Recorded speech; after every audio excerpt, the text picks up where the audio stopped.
The base is dropped on a new edition of Soccer Down Here. It is a Saturday. It's a Matchday Power Hour special as we get ready for Atlanta and Red Bulls tonight in the MLS's back tournament. Jason Longshore, John Nelson with you this morning. We'll be taking your questions, your comments throughout the show. You can tweet at us at Soccer Down Here. You can email us soccerdownhere@gmail.com. You can also join in on Twitch, twitch.tv/Soccer Down Here. John, I'll let you fire off questions wherever you want to take this because it's a match day preview edition, and we haven't had one of these in a while, so I'm a little out of practice. So what do you want to know about Atlanta and Red Bulls? Well, let's kind of go back to last night a little bit, to the run-up and the anticipated starting 11, or how do you anticipate seeing Atlanta United come out for this particular match against Red Bulls? I mean, I have my sheet here that has a list of names on it that I referenced last night from the show in what I'm thinking is a 3-4-3. Who are you thinking personnel-wise specifically up top? I don't know who it's going to be up top because we've heard comments in two different directions. Manuel Castro's been talked a lot about as a possibility to start up top in place of Joseph Martinez. I think also Adam John has to be considered in that role along with Pity Martinez and more of a false nine. They're all different. Castro has the least amount of experience playing up there. Pity, it's not his natural spot. John is a natural number 9, but he's a very different kind of number 9 than his team's used to working with. So I don't know what the answer is going to be there. Coming into it, I thought it was going to be Castro, but I could also easily see John be the guy to start and then have a change. The rest of the team, I think, is a little bit easier to predict, but nothing simple because Frank de Boer had around a month of preparation, but he didn't have games inside of that month to prepare outside of playing, Atlanta United 2 or intra-squad kind of scrimmages, which is difficult to get a gauge on. So he's had time to look at this team in a different way. He might surprise us with some moves, but my gut feeling is this. Brad Kazan in goal, Fernando Meza, Miles Robinson, Franco Escobar as your 3 center backs, Brooks Lennon as the right wing back, George Bello as the left wing back, 2 holding midfielders, Emerson Hindman and Eric Remedi. Then your 2 attacking midfielders, if Pity is not starting up top, would be Ezequiel Barco and Pity Martinez. And then up top, it's the question, does Pity slide up there? If he does Castro come in for him, or does Mateus Rossetto come in for him? Does John start up top and have Pity and Barco behind him with Castro and Rossetto available off the bench? Or is it Castro up top to start with Pity and Barco behind? Does Mateus Rossetto force his way into the starting lineup? Frank de Boer's got some tough decisions because this is a team with a good bit of depth. Even with a critical injury like Joseph Martinez, it's a team with a lot of options in what they line up tonight. And then on the flip side with Red Bulls, I know that we've been talking ever since this matchup came online about those who aren't there, but those who are there for Red Bulls, and one guy in particular who has been something of kryptonite for Atlanta United in Daniel Royer definitely is in the spot shadow. Yeah, Red Bulls are going to play a 4-2-2-2 based off what they've done in 2020. It's the standard template that the Red Bull organization wants to play. Jesse Marsch tried to do it in New York. Chris Armas has tried to do it. He's doing it now.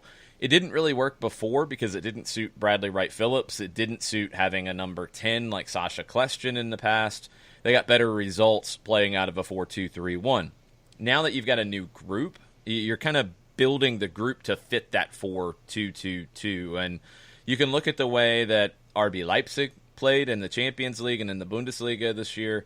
You can look at how Red Bull Salzburg played at times in the Champions League when you saw them. You can also look at how the North Carolina Courage play in the NWSL because it's a variation of the way that the Red Bulls play.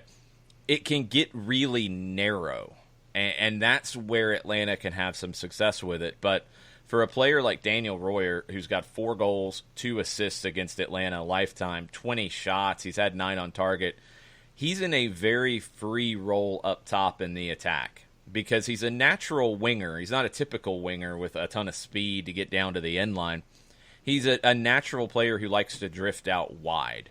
Brian White is a traditional number 10 or number 9 up top, big guy who's going to be able to press but also be able to be a target guy when needed. Kaku is a typical number 10, but you're going to be asking him to play out wider at times in the way this team presses, but then he's got to get the ball in central positions to be that playmaker. What's the rest of the team going to look like around Kaku in that box midfield? Sean Davis, Mark Shatkowski, Christian Caceres, all possibilities there, and we'll see who is picked by Chris Armas, a player who doesn't really fit the 4-2-2-2 as well, but has typically been dangerous against Atlanta, is Alex Muyl. Muyl is just the perfect Red Bulls kind of player in that he is scrappy. He gets the most out of every ounce he has in his body. For a pressing kind of player, perfect fit. He'll always sacrifice for the team. He's more of a wide player. The width for the Red Bulls has to come from Kyle Duncan and Patrick Segrist or replacements at outside back. And Atlanta can take advantage of that. But when Red Bulls transition from defense to the attack, they have to know where Kaku is. They have to know where Royer is. And it's not always going to be predictable in where they are. A lot of folks, we've got some folks who've chimed in this morning. Turner Kirby's at the top of the list. Chris Ashley's also commented about some things that are going on in USL. So if you've got stuff, let us know on Twitch. Let Jason know he's looking at Twitch. Let me know I'm looking at Twitter. Let me give you what Turner Kirby has first out of the blocks this morning on Twitter. He says, today for the first time since March 12th, 121 days ago, we as a city have a game with a rooting interest involved. Fitting the team that closed us out opens us back up. There have been times that a lot of us have doubted that day would come this year, but here we are. It's been a long 120 days, and I learned never to take sports for granted. I will cherish each time I walk into Truist Park, MBS, State Farm Arena, Death Valley, and Sanford Stadium to hear the roar of the crowd, even working day-long softball tournaments all weekend. Way more than before this all started, as I know it can be taken away in an instant. I hope others feel the same way. We may not agree on all things in regards to current situations, but one thing we can all get behind is the love for our team and our desire to see them succeed. That's why sports is so awesome. I've been waiting almost 4 months to say this in all caps. It's game day, Atlanta. Finally, it's a weird one. I mean, it has a weird feel to it, but it is a match day, and I think once we get started on the radio broadcast, it'll feel a lot more normal. Trying to figure things out yesterday at the stadium where we'll be calling the game from. It's weird being in Mercedes-Benz on a non-match day, and just weird sorting the stuff out from a distance, what a pregame's going to look like, from Atlanta when the game's in Orlando, stuff like that. Everything feels weird at the moment. I hope, and I think it will, because it's felt this way for the other games. Once the kickoff happens, it starts to feel normal again, and it won't be completely normal because you guys who are typically in the stands won't be there. You guys who are typically at a big watch party won't have that. It's gonna feel very different, and the thing about, I think what we've all figured out during this is you can stay connected in different ways. We're just having to figure out what that is and what that looks like, whether it's Zoom calls, whether it's stuff like this, people doing watch-alongs on Twitch, just tweeting with one another, whatever it is for you that allows you to stay connected on a night like this where normally you're, arm in arm with somebody with beers in hand or drinks in hand and enjoying it. That's not going to happen tonight, typically. So find another way to stay connected. And, we're going to try on our broadcast to involve social media as much as we can because it is a different kind of feel. So we're going to try to include some of those elements where we can in the match. We're going to take some more questions in the post-game and the full-time report than we typically do. A couple of things about broadcast. So we will be on radio for our normal pregame show, Five Stripes Countdown, at 7:30. Before that, for 2 hours, we have a tournament preview that starts at 5:30. 2-hour show. Dylan Butler from MLSsoccer.com joined us. Get kind of everything caught up on the tournament, big picture look at the groups and who we think can go through and players and teams to watch. Then we have the pregame at 7:30. Kick, I believe, and I have not seen a sheet yet, I believe it's supposed to be just after 8 o'clock, close to like 8:08. So it's not going to be a 8:30 kick, so be ready as close to 8 as possible. The broadcast is set up for a 2-hour block, so it's got to be a 8:06, 8:08 kind of kick. After the final whistle, we'll have an hour of the full-time report. The first part of the full-time report will be simulcast on Atlanta United's digital channels with video, hopefully with interviews and press conferences from Orlando. So you can watch that on Atlanta United's Facebook page and all their social media channels where you usually watch the AT&T countdown to kickoff, which will have that as well with an interview with Carlos Bocanegra from the bubble. So that will be 30 minutes before kick. So if you want to catch that on your Facebook or Twitter or Atlanta United YouTube, do that. You can join us on radio afterwards. You can listen on radio.com. We're also going to be on Sirius XM FC. It's a busy kind of programming day, but that's what coming back to action deserves, right? 3-dimensional coverage. Looking forward to all of it. Yeah. For those of you who might have some juice boxes that are off to the side and are interested in what we're looking at in this particular matchup, friends at BetMGM, the official partners of Major League Soccer, Atlanta's at plus 105 to win. The Red Bulls are plus 230 to win. Our friends at Odds Portal are a little different by comparison. Atlanta United at plus 112. And the Red Bulls are at plus 218. So those are your numbers for that. Hell is Real follows at 10:30 Eastern Time, Cincinnati and Columbus. Columbus around minus 106 to win. Shiva has $1 million question for you. Okay.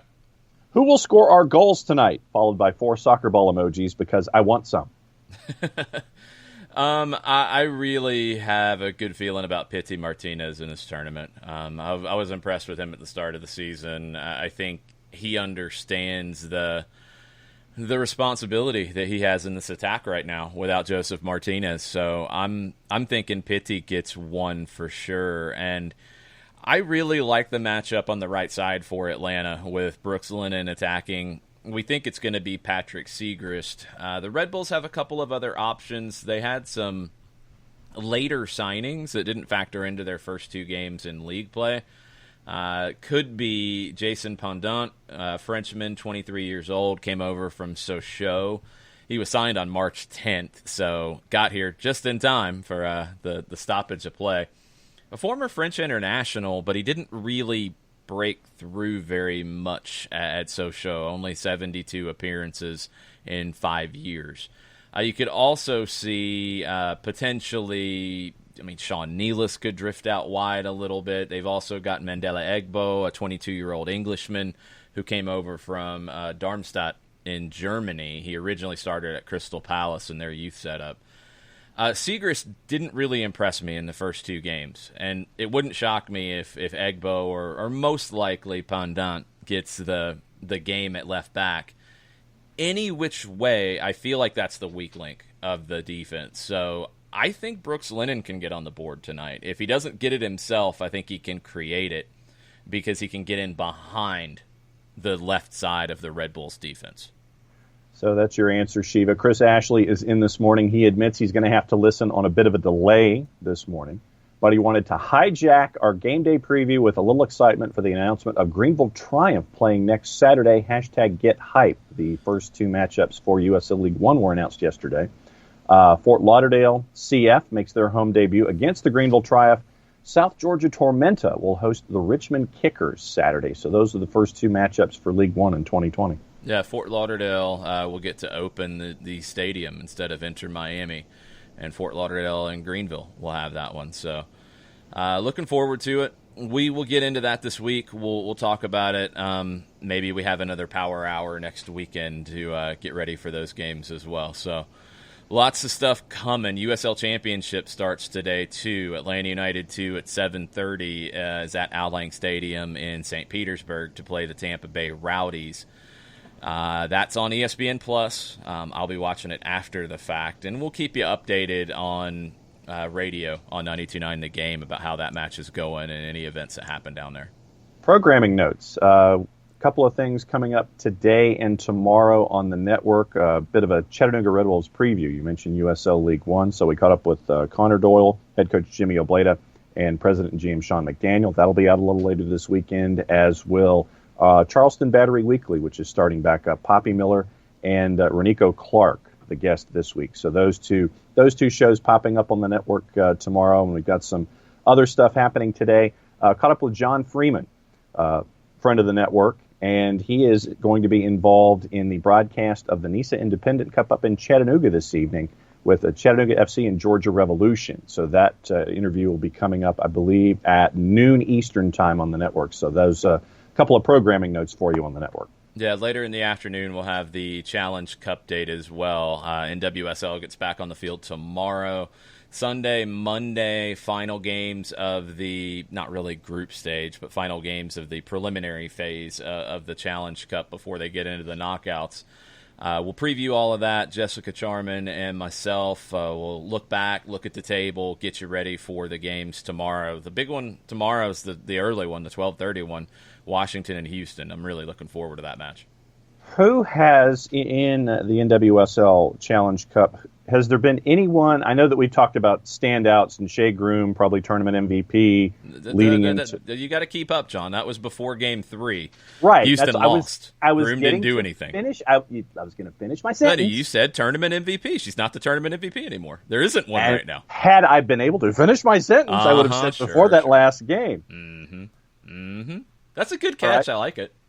So let me turn this into a two-part... Bring it this morning. That's what the Power Hour is for. Two-part question. So after Shea Groom is no longer tournament MVP after match day 3, who have been your Challenge Cup standouts that could be like a top 4 or 5 heading for that particular moniker? But that's the thing is we haven't really learned that much yet because, I mean, outside of North Carolina being dominant, which we expected, nobody else has totally stepped up. So we're pretty much where we were. You know, I mean, Houston's better than we thought, but if they lose to Washington, then they're right about where we thought they'd be. Right. Washington, we thought would be a little bit further along. They're not. Beyond North Carolina, it's a jumble. So the knockouts are going to be really fascinating, but I think we're going to have that answer after these games because you get some matchups that are going to, I think, determine a little bit more. That's the biggest thing about that last round of the NWSL matches where what we thought we knew, we found out we didn't. You know, I mean, Sky Blue, Houston, Utah, Reign, and Washington are all on 4 points, and they're pretty much separated by like 2 goals here or there. So nobody's really emerged in those areas yet. We'll learn more with these matchups that we get in the last round. So it's Washington, Houston tomorrow at 12:30, Chicago and Utah tomorrow night at 10 o'clock, Reign and Portland 12:30 on Monday, Sky Blue in North Carolina 10 o'clock on Monday night. Washington and Houston, if there's a winner there, they've proven themselves as probably the second best team in the tournament. Utah could argue that if they get a win over Chicago, if Chicago wins, they're on the bottom of the table, then it just clouds everything even further. Reign looked better in their last game. I don't know if I'm ready to say that they're a better team than Portland. They're ahead of them in the table. Portland's been the most disappointing team to me in the tournament so far. Yep. We'll see if they can bounce back against their rivals. And then Sky Blue was much better in Game 3. Can they do that against North Carolina, who has done exactly what we thought they would do? They've been incredibly strong and dominant, and I don't see any reason why they wouldn't be unless they rest players here. for players that we didn't have any kind of a knowledge base about, some of the newer faces in the NWSL, who've been some of those newer faces that have stood out for you in this tournament? Well, this is something I want to be clear in the way we word this, because it's not about not knowing who these players are at all.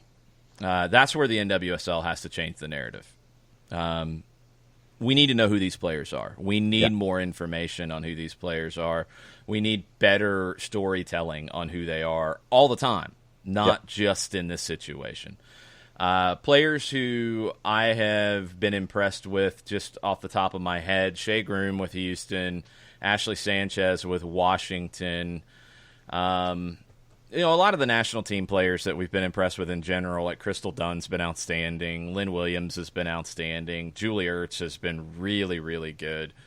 Portland, Lindsey Horan's been great. Christine Sinclair's been hit or miss a little bit. Nobody else has really stepped up in Portland. It's been a little disappointing. Rose Lavelle's had moments, but Rose Lavelle hasn't, I think, lived up to how good she was in Game 1, and we want to see that start to emerge. Player who I don't think is quite connected everything yet is Darian Jenkins for Reign. I've liked her game, just hasn't had the final product at this point. We'll see if that changes. Christy Mewis, healthy, really good for the Dash, in that deep-lying holding midfield role, and she's kind of bounced around between playing a 6 and a little bit of an 8. Sky Blue, I like Jennifer Cujo a lot. She brings a ton of energy to the team. No surprise about Kaylin Sheridan, their goalkeeper. She's been maybe the best one in the tournament. Aubrey Bledsoe for Washington has had a couple of good games and then a couple. So it's typical for this time in a tournament. We don't have the answers yet. And we thought we knew more after Game 2, and Game 3 just confused us even more. So we'll see if Game 4 gives us a little more clarity going into the knockout round. But we'll talk about all that on the Cup date later today. Yeah, those cut dates really cool with what you and Jess have been able to talk about throughout this entire tournament. And it's something that we've done with all of our tournaments. And we've had that just as part of the program, and good that you and Jess are hanging out and doing those. It's good to hear Jess's voice to talk about soccer on a consistent basis. All right, Joe Bost is in. He says, Match Day LFG, hashtag Unite and Conquer. Yeah, don't read that one out. You'll get yourself in trouble. No, I think freaking, I think, is probably the way that I could get away with the F. No, just leave it. Just leave it at LFG, because freaking sounds kind of lame. Yes. Anybody talking about anything on the Twitch? No, the people who watch the show on Twitch, they're very quiet. They don't really have much to say ever. They just kind of chill out and watch the show, and I don't even know they're there, except when the scroll just keeps going. Atlanta Phoenix with a good question. You answer it first. For a tournament like MLS is back, would you rather start off against a rival like we are, or have them later, like the LA Derby's their second game? Wow. See, I can go either way, but I like the idea of being tested in a rivalry match right out of the blocks to see where you are. So I guess that's how I would phrase it. It's like if it just so happens that the schedule gives me a rival off the top, it gives me a chance to put my thinking cap on and be 100%, as close to 100% ready as possible right out of the blocks. In a tournament like this with no fans to play off of, I like playing a rival first because it raises the stakes a little bit. Yep. Atlanta and Red Bulls do not like one another. Like on the field, they do not like one another. The clash of styles is very, very evident. So that increases the intensity in a match that without fans, without a normal environment, these matches could come off as flat. This one won't because of that rivalry. So I'm glad you get this one first. From a potential advantage standpoint, I wouldn't have minded seeing it third, because I think the Red Bulls, if they press a lot, will wear down a little in this tournament. But from hitting the ground running, this is a good way to start. So I'm good with that. Yeah. Mars V says, with the potential arrival of Eric Lopez, could you see Barco being sold on after the conclusion of this tournament? It's possible because, he's in that shop window. I really have no idea how to tell you the transfer market's going to go after this tournament. From an MLS, from a European perspective, I have no idea. It's a total guessing game because Clubs who would normally have been in that market have lost a lot of money. Clubs who would have sold players and recouped a bunch of money and then went out and spent it might not be able to spend it. They might need to keep it. There are some clubs that are in a fine position and will go out and spend money. So it's totally unpredictable. I think the old things we knew about the transfer market and potential landing spots for Ezequiel Barco, they're not the gospel at the moment because, like, Sporting Lisbon was one of the teams that was in that mix. I don't see any way they're going to have the kind of money that would get the deal done right now. Others might. You know, Fiorentina's one that's come up, and they've been aggressive, and they have money, you know, in the club that is newer money, and it's not as tied to some of the, you know, other industries that, you know, they're going to take a loss as a club, but their ownership is still strong and wealthy. So they're going to want to be one of those teams that takes advantage of the situation.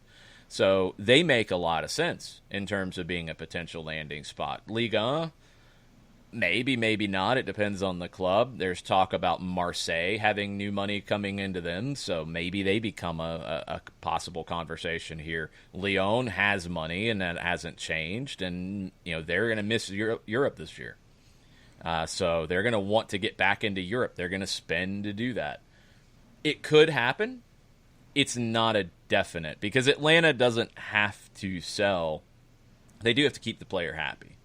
You know, if a good deal comes and it's good enough for the club to do, it can happen.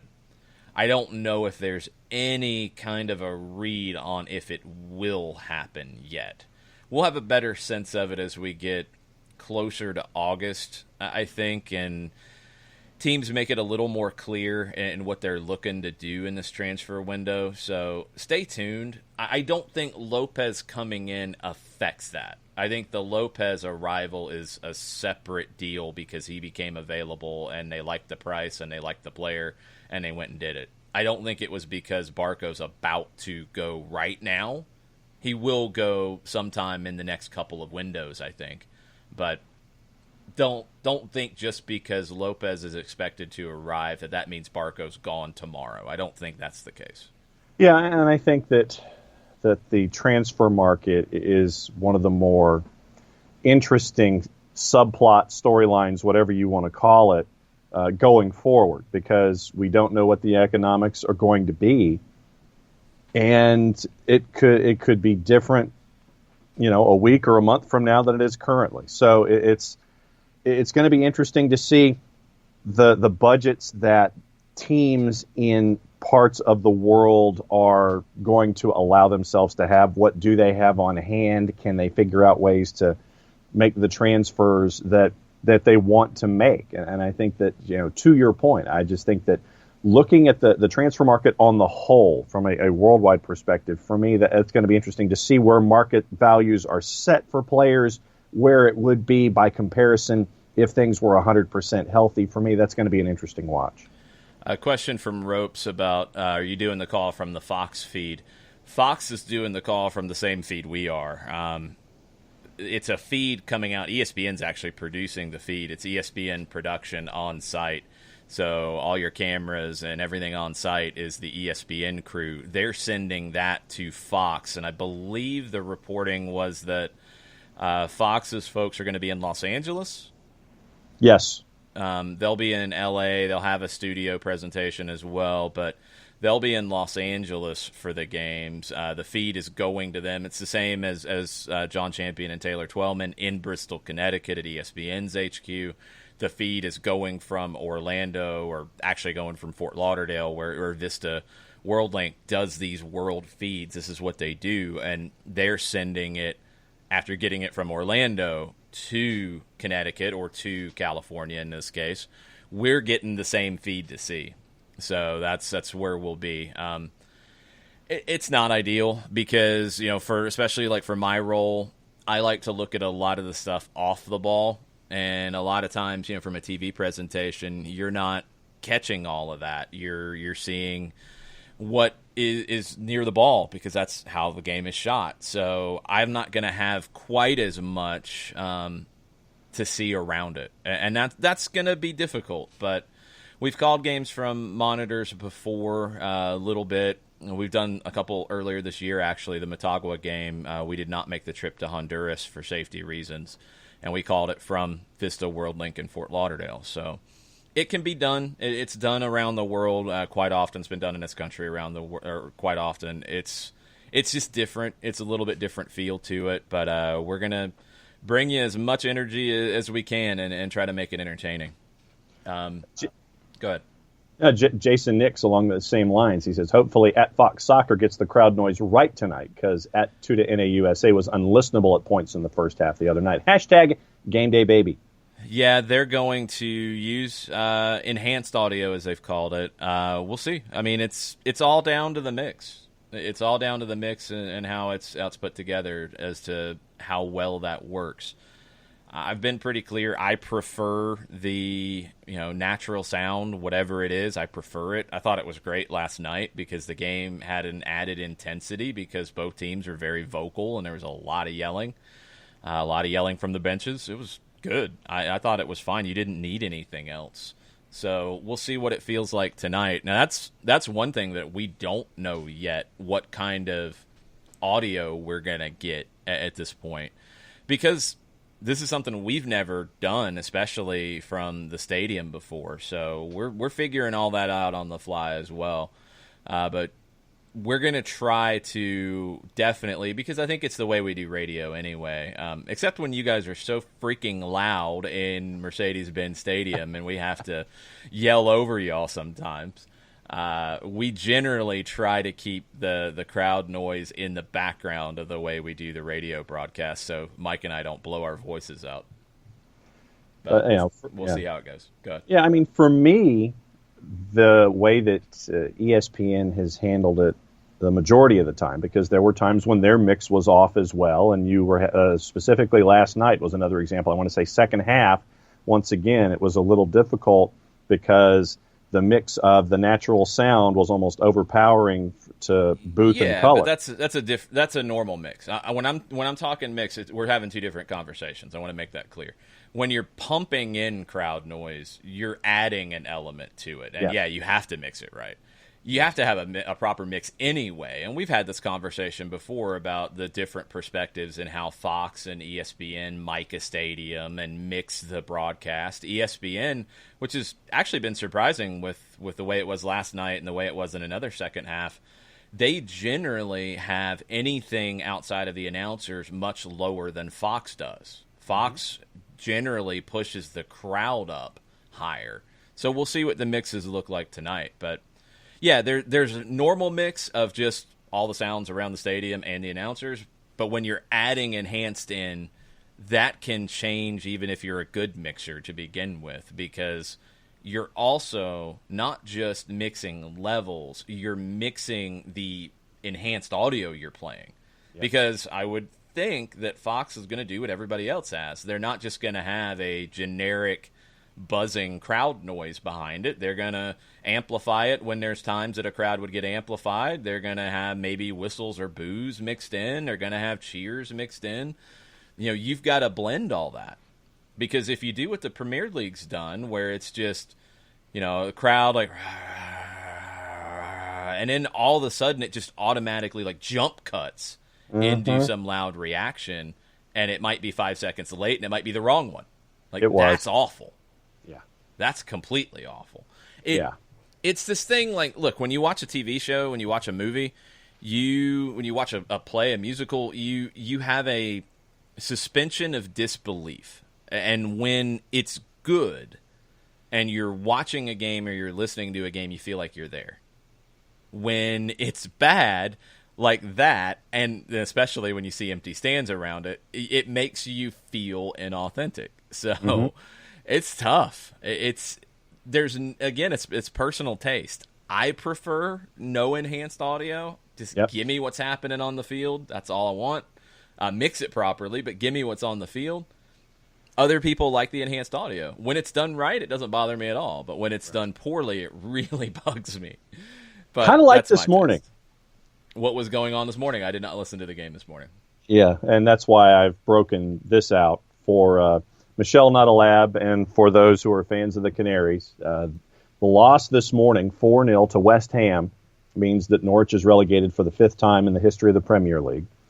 And the game was at Carrow Road. So Mikel Antonio, as an example, I think it was his 3rd goal. It was either his 3rd or his 4th. He scores, and 4 seconds later, you hear cheering for a match that's at the Road Stadium, and the visitor scores. So that's just insulting to the Norwich fans. Yeah. So yeah, I had to do a double take listening to that particular element because it was a goal scored by the visitors. Well, beat 2, 3, 4. Well, the 4 seconds is the problem here. There are visiting, supporters in the stadiums. There are, and just when not to the level that it was placed. Well, I've seen games where the home team's getting spanked, and it's a bad day, and then the visiting team scores a goal 3 or 4 or 6 or 8, and you only hear visiting supporters. So maybe that's what they were going for. The delay is bad. Yeah, it was not. Okay, more questions on Twitch. Mars V said, Doug was reporting that Eric would take up a DP spot, so we would have to make room somehow. That's not a definite. That's speculation. I think, based off the transfer fees that have been reported, the length of the contract that's been reported, guessing on what salary would be, I don't think he has to be a designated player. I truly don't. You would have to make room on the international slots. You either have to get one in a trade or move somebody who is in one. And you would also have to make a senior roster spot. There are possibilities for all of that, but from a designated player standpoint, I don't think he's necessarily a designated player. I disagree with that speculation. They will be, according to all the reporting previous to the pandemic, and there was no changes in the way this was talked about after the CBA was fully agreed upon. The Under-22 initiative is supposed to start next year, and that would mean he wouldn't count as a designated player next year. He would be part of that, and that would be a great fit. So a lot of times when we've seen the league have a rule change like that on the books, but it doesn't count yet, they get a little extra loose with how things go. We've seen it before. We also saw it last year with Christian Pavone go to the Galaxy when they didn't have a designated player spot. Again, I don't think Lopez's cap hit is going to be DP level, but they were able to do that with him on loan, and then when the DP spot opened up, when Zlatan left, they moved him into it and made the deal permanent. You could see a scenario like that here too. So just, relax, and they're going to figure it out. They know the rules, and they know every loophole in the rules, and they're going to handle it according to the rules. He's not playing in this tournament, so there's no rush. There's no rush to announce it. He would be coming in when he can get into the country, which there's no guarantee of when that's going to be exactly. I believe the talk out of Paraguay was 15 to 20 days, and that was earlier in the week, about when he could get into the United States. So you got to get in, you got to train, because he had only returned to individual training on June 10th. He hasn't been part of any team training sessions. I'm sure once this moved pretty far down the road to getting done, he was pulled from training with Olympia. So he's going to be nowhere near fit and ready to jump in. There's no rush to get this done. The window opens up in August, so after the tournament, that's when we'll find out how this gets done. But yeah, it looks like it's going to get done. Other stuff on Twitch before we go. Joe, they have ratified the new CBA, to correct. That happened during the pandemic. It was part of the return to play side of it. So all that's done, but the Under-22 initiative technically is not part of the CBA. It's something that they probably had to get the players to agree to, but rule changes like that, the league has some latitude in doing things themselves. It was not like a section of the CBA. It's a rule that will go into effect next year, and it just hasn't been fully announced yet. So stay tuned on that. People are very sad about you rubbing Norwich's relegation into their faces with your Not jersey choice. at all. This is showing support for those who gave their best. It has nothing to do with rubbing their nose in it. I would not have worn this otherwise. I'm not going to wear something to sit there and say, ha, ha, ha, ha, ha. No, I don't do that. I think there's something Weasley going on. I think so, too. Okay, Dave, you think there's something Weasley. Tell you what, I'll wear a Ball State something or other and talk about the MAC. How about that? Wow. Man, okay. This was meant to show support for players like Cantwell and Aarons and Teti and Timu Puki and what they did this year. And the largest question now is, will Daniel Farka stay? Or, when they head back down to the championship, knowing the financial constraints, and he knew him coming in. So that's the larger question now. No, I don't think that changes. I mean, the comments he made about it, he understood the financial constraints, and he understands that they're not going to have to make a whole bunch of moves to be financially strong in the championship. They're pretty much going to keep their team. So, and that's why I think he stays. But there was talk this morning on NBC Sports. Robbie Earle basically said that he thought that Farka lost the locker room. Well, no, that's a different conversation. But him staying, when you said that, I thought it was about him choosing to leave. If he gets fired, he gets fired. That's a whole different conversation.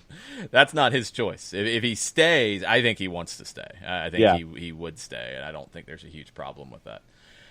News out of Miami. Michelle Kaufman, good stuff. Good news for Inter Miami. Defender Andres Reyes will return to training today. Doctors cleared him to play Tuesday versus Philadelphia. Yeah, look, there was a huge overreaction to that. And I understand why. I mean, it looked scary, but all the reporting, even from that night, with the exception, I think at the time that Diego Alonso spoke to the media, he didn't have any further information yet because they're going straight from the field to whatever media center they have, and that's when they speak, and then they go. So he hadn't had a chance to find anything out. Everything from that on was he went and got checked out. There was nothing structurally wrong. He came back. He took coronavirus test. I know a lot of people have really freaked out about that and said, well, he can't come back, or it's not safe for him to come back. He left the bubble. I mean, he was at a hospital. Mm-hmm. I think they kind of know how to be careful with these things. That's kind of what they do on a daily basis. So I get it. I know.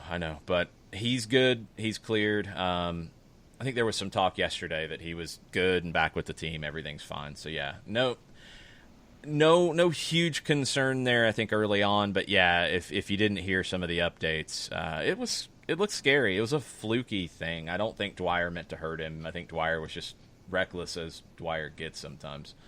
Atlanta United question? Go ahead. There's a whole bunch on Twitch, John. I told you that a while ago. Well, I've only got one here on Twitter, so this way I can clear my plate and we can go to Twitch. Go. Amber at Amber MS8. With so many subs available, which players are most likely to go the full 90? Center backs, because you don't put quite as much in. Let me go the other way on it first. So I think the wingbacks are likely substitution candidates because of the work that they put in, the amount of ground they cover.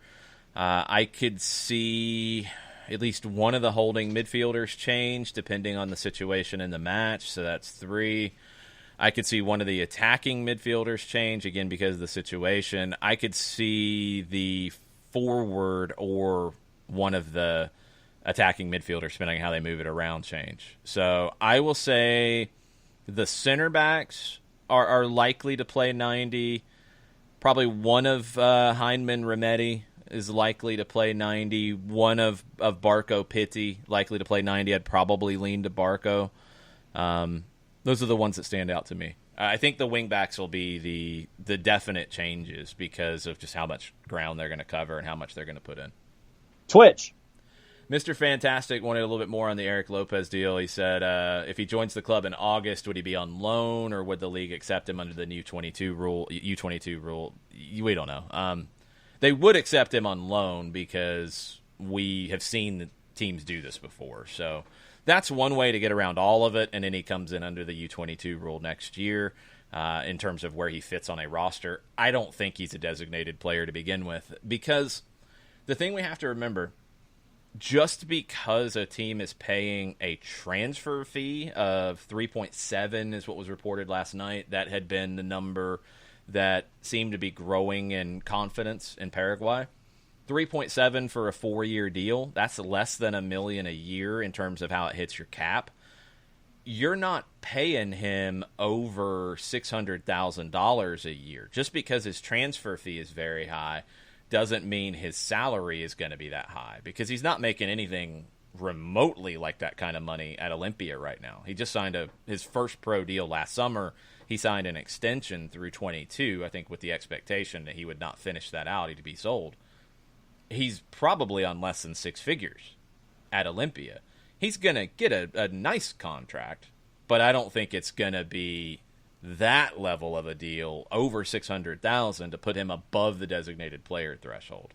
I think likely salary-wise he's going to be in that $150,000 to $300,000 range, and that would keep him under the DP slot. So there's ways to make it work, a lot of different ways. We'll see whatever roster mechanisms they do. The U22 thing would be for next year, so he could come in this year, non-designated player, or on loan, and the purchase happens next year, and then next year fit under the U22 initiative, and so on and so forth. It really isn't that important. Like that's the thing, is he can come in this year. That's the important part, is there's nothing stopping him from being on the roster, and whatever way they do it is the best way they're going to do it to make sense from a cap hit perspective. DeAndre was taken on Twitch, I learned last night, so now it's DeAndre.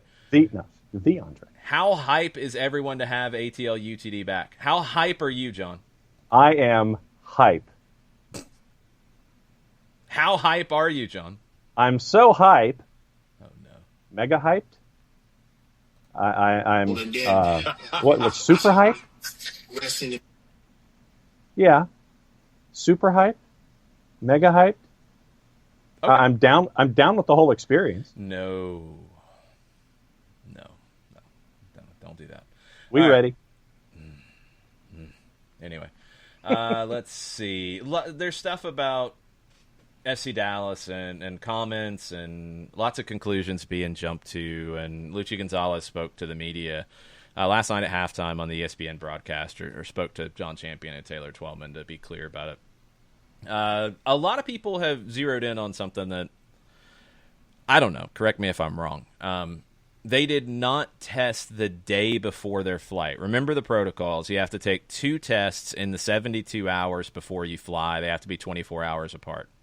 They didn't test the day before, and everybody zeroed in on that and said, that's horrible, and the protocols aren't right, and this is wrong. It seems obvious. Would you have had the results back if you tested the day before? What does the 1-day difference make? Again, maybe I'm wrong. I don't know. But that was something everybody jumped on. That the flip side is everybody's talked about the 5-day incubation period for testing positive and having the virus. So what does the difference of a day make? You're still in that 5-day window. I don't know. None of us do. We're figuring this out. Just be careful about jumping on things like that, because I saw that make the rounds, and I'm trying to figure out the logic behind it, and I'm not. The other stuff, about, and I've seen this twisted. I heard what Luchi Gonzalez said. He said they trained after they arrived. The 2 players who tested positive upon arrival were not included in that training. Nobody has reported that, and Luchi did not say that last night. The team that tested negative, the rest of the players that tested negative, trained, because they had tested negative 3 times in, you didn't test the day before the flight, so that means you tested the day before. I don't remember what day. Let's say the day the team flew on Saturday, right? That's what we're going to work with. Yeah. So they didn't test Friday. They tested Thursday. They tested Wednesday. They tested Monday. And they tested Saturday when they arrived. Yeah. Second you walk in the door. That's 4 tests of negative. They trained. This is where all of this is so difficult. Because if you are increasing risk in any kind of behavior, and there was a question asked about players without masks on the flight eating Cheez-Its.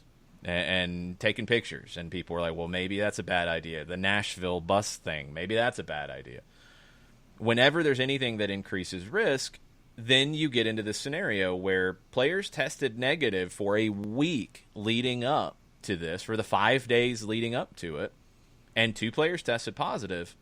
As we've seen in the Premier League and other leagues, players have tested positive. The Premier League has gotten it, I think, under control. We haven't seen a positive in the last couple of rounds. But when they came back, there were positives in the week before they came back. There were positives the next week. There were positives the next week. We didn't know what team they were with. That was never reported. And you didn't see anything get postponed. We don't know if teams changed the way they trained, if they went to more of a socially distant training. We don't know. That would be the step in my mind. And that was let's go back to what Atlanta United did, because we have that reporting and we know it's accurate. They had a positive test on a Wednesday. When they got the reporting of that, when they got the results back, they had that player take a follow-up test on Thursday. So that means you're getting results back pretty quickly. At least they were at that time in Atlanta. Thursday's training for Atlanta United was not a team training session. It was a group socially distanced training session. Then you had another player test positive on Friday. Then that player was confirmed via a second test on Saturday. Both of those players were held out of the socially distant training, and everybody else continued to train, not in a normal team situation, but in socially distanced training. Then they came back on Monday, and everybody tested again. And remember, everybody tested Wednesday, 1 player tested positive. Everybody tested Friday, 1 additional player tested positive. Everybody tested again on Monday. Nobody tested positive because the 2 players were kept from the group. They returned to full team training at that point. That was how it worked here. That, I would assume, is the protocol. So did Dallas, should they have, and I would probably say yes, because I don't know why the protocol would have changed, outside of the fact that players tested negative 4 times in the 5 days. And, I mean, are we just not believing the results unless we want to believe them? Because we don't know these things, and obviously something went wrong.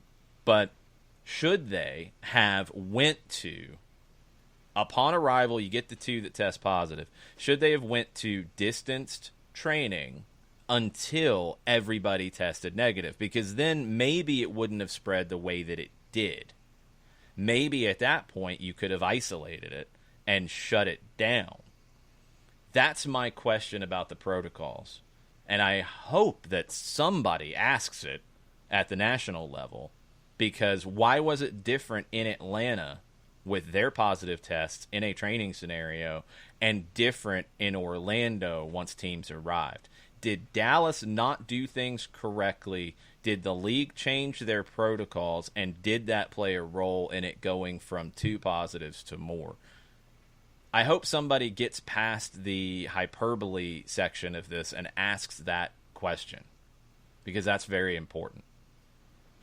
Yeah, protocols, I think that's the focus. It should be the focus in all of this. It's like, what was their physical itinerary, for lack of a better word? What was their activity base on a daily basis while the testing was going on? And did they not dial it back to that socially distanced element that you were talking about with Atlanta United? It's really clear. They didn't. They said they didn't. Everybody else did.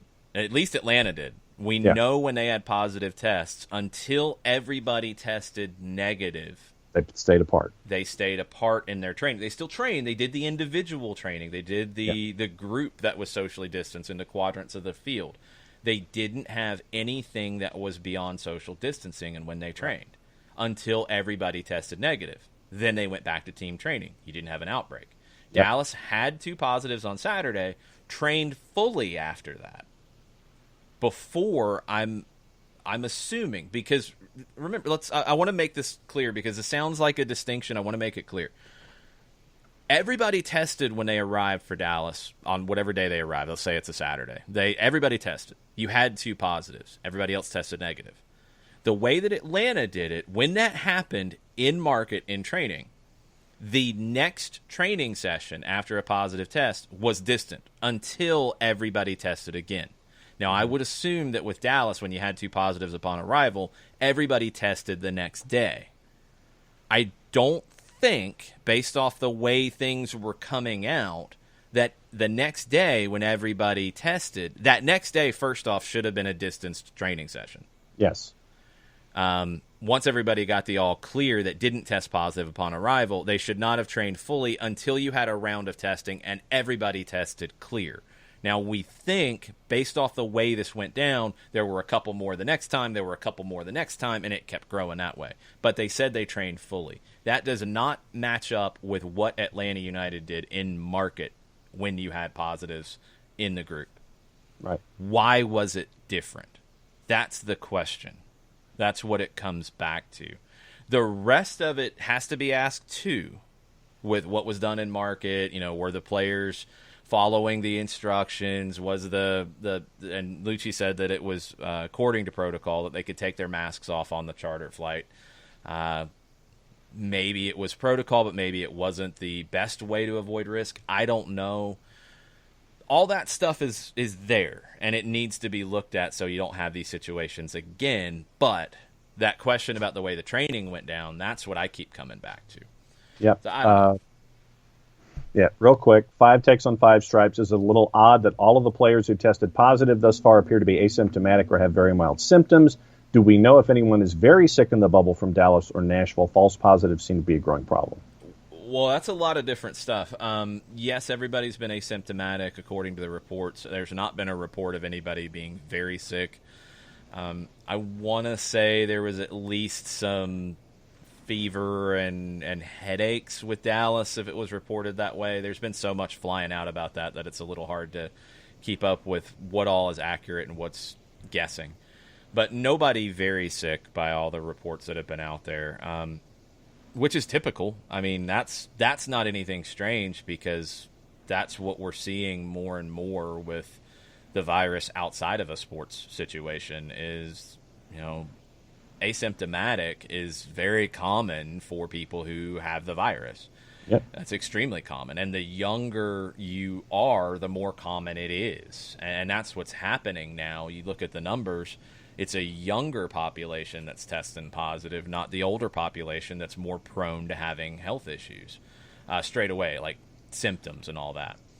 We're all still learning about long-term health issues from all of it. I don't think there has been any reporting about people who were asymptomatically positive developing issues later on, as we've heard from people who've been hospitalized. Right. That's I think another one that's been lumped together that is an important distinction.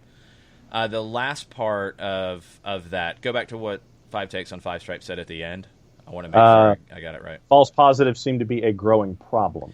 And that's nationwide. That's with all the testing. That's been my biggest frustration with all of it. I do not care about the politics of this right now. The fact that we've had this issue for a while and we don't have more accurate testing and quicker results on testing is an abomination. There's just no way around it. This problem is not new at this point, and we haven't solved the testing issue, which was the problem when this started in March, not before March. And this is where we're at now because it makes it very difficult to do anything resembling normal. And this is not just for a sports league. This is for an office. This is for a business. This is for a government agency. This is for a court system. This is for a school system. They haven't solved this problem to be able to consistently test and get rapid results that are accurate and know how to handle activity. And we just haven't figured that out yet. So the false positive part, it's even worse because that hasn't really changed either. Yep. So we're just in the situation where you have to test a ton and you still have things slip through the cracks because there's not guaranteed testing, and now you're starting to hit some delays. With MLS, it sounds like the way everything was reported when they agreed on everything with the players, that the tests that MLS has were acquired privately. They were acquired at a time, and we talked about it. Florida was not hurting for tests. I don't know if these tests were even acquired in Florida. I don't know if they affected the Florida testing population. And I don't believe they are affecting the testing of other people in Florida or in the Orlando area, because this was all set up ahead of time. Like Major League Baseball, for example, is sending their results to a lab in Utah. Is that right? Yeah, and they're backed up. They're at the 8 to 10 days thing now too. Yeah, and we don't know what their situation is. MLS is not on an 8 to 10 day sort of thing, so that's good. You're getting results back a lot quicker than that. But it's an issue for everybody. It's an issue for MLS. It's an issue for, I mean, we're seeing court systems that have to shut down right now because they can't get the testing done to proceed as normal. Yeah, Power Hour was a joke. We're way past that already. We're going to wrap up quickly because I'm going to rest my voice the rest of the day until I get to the stadium. And I've got to hop on over to our friends at Barn Burner on Zingo TV. Oh, well, you got to hop on there now, so why don't you go? Because I didn't even realize we were past 11. We're past 11, so I'm going to hop on and be good, everybody. And so Barn Burner Network, Zingo Channel 250. Don't forget to download the app. SDH's replay is there nighttime, Monday through Friday, unless our schedules are all over the place. Yeah. So, which that happens a lot. Yeah, really. So be good, everybody. You, sir, have a good call. Yep. Thanks. And save your voice, and I'll catch up with you later. All right, cool. All right, we'll finish up on Twitch because I don't want to leave anybody out because we've had a couple of things that have taken a little longer than I expected. Mrs. Claus really wants to see Heineman and how the middle's going to maneuver without Nagbe. Rumors that Heineman was the player with a positive test. I don't know if that was true because I've seen him training for a while now. So rumors, I don't know. I never saw any really accurate reporting, and it's, player privacy, so I don't know. And I'm not at training sessions because I'm not going through the testing that they're going through. So I've seen him training a lot, and I don't know if if that's going to affect anything because, again, it's rumors. Let's see, what else did I miss, if anything? Adam from 816, thanks for hanging out with us. I'm tired of the negative tone from pretty much everybody in the national soccer media conversation lately. But we've talked about it on here. We've talked about the history of it a little bit on here. It's nothing new. I don't understand it. It doesn't happen in other sports, but it's what it is. Maybe I have a different position because I'm a sunshine pumper, according to some, and that's fine. I'd rather be that than hate everything I'm talking about on a regular basis. So I will try to avoid that. What's up, Jason Nix? Thanks for hanging out over here on Twitch as well. Man, y'all are really getting into the Twitch side of this. I love it. I love that. I'm catching up, and it's a lot of y'all, communicating with one another, talking about the Liverpool game going on, and just catching up with everything. That's awesome, and I'm glad that we can facilitate that in some way. Turner said, "Does it help it feel semi-normal to be able to call the game at the stadium?" I don't know yet. It's weird because, the stadium's not set up normally. We're not looking at the field. We're looking the other way. We are in the big national broadcast booth, which is really nice and really large, and we're that allows us to be at an 8-foot table on opposite sides of it and call the game and be in the same room but be socially distanced. And there's plenty of room for our engineer Miller Pope to be distanced from us as well. And we're doing the pre and post game stuff with cameras, and they're socially distanced. So, the amount of work that's gone into giving us the ability to give you as good of a broadcast as we can, it's a credit to this club doing things in as first class of a way as they always do. This isn't the reality for a lot of teams to give us, the announcers, this much to work with to be able to call the game in as strong of a way as we possibly can. So we're lucky. Mike and I are very lucky to work for Atlanta United and have these opportunities to have the tools to be able to do our jobs as well as we possibly can, and especially during this time. So thanks to Matt Moore, to Darren Eels, to everybody at the stadium who is making this work, everybody on the video side, the digital side of the stadium and the team. So many different people are involved in giving us the ability to do this. So hopefully it results in us doing our jobs effectively and giving you guys an entertaining call and making it fun. Mars, I'll pour one out for Norwich after the game. I'm not going to drink anything that I'd want to pour out before the game. I'm not going to pour my tea out yet. Don't want to do that. Be hitting the tea with honey after we're done here. Tesco asked about Lopez. We talked about it. It's reportedly done on that end. I don't know if it's done on this end. I think we're not going to hear anything for a while because there's no need to. He won't join the roster from a paperwork standpoint until August, so there's no rush. You probably want to get him in for a medical anyway, and that's been a holdup on a lot of deals that have been agreed to around the world but aren't done because travel is affected right now. So I would assume it is a pending kind of deal. Get him in, do a physical, make sure everything checks off. We saw it with the Milan Anthony Robinson move. I mean, that was all done. Everything was signed in the same way. He showed up in Milan. They did a physical. They found something that was wrong. The deal got canceled. He might actually go back to Milan, which would be great for him, leaving Wigan now. But it got canceled at the last minute due to a medical. So you're not going to sign a guy without a medical. And I don't know if Atlanta United has a doctor in Paraguay that they would consider to be an official medical, or if he needs to come here before that deal gets done. So stay tuned. It's no big deal right now. It doesn't affect this tournament. Let's see. What else do we got? Lots of Eric Lopez talk. Twitch continues to blow up. I'm probably like 30 minutes behind because it's blown up. Adam from 816 asked about Kansas City still playing on Sunday. I have not seen 2 positive confirmed tests. I saw... Okay, no, the way you word it. Sorry, Adam. It's 1 positive, and it's confirmed because they had a follow-up. Should they still play Sunday?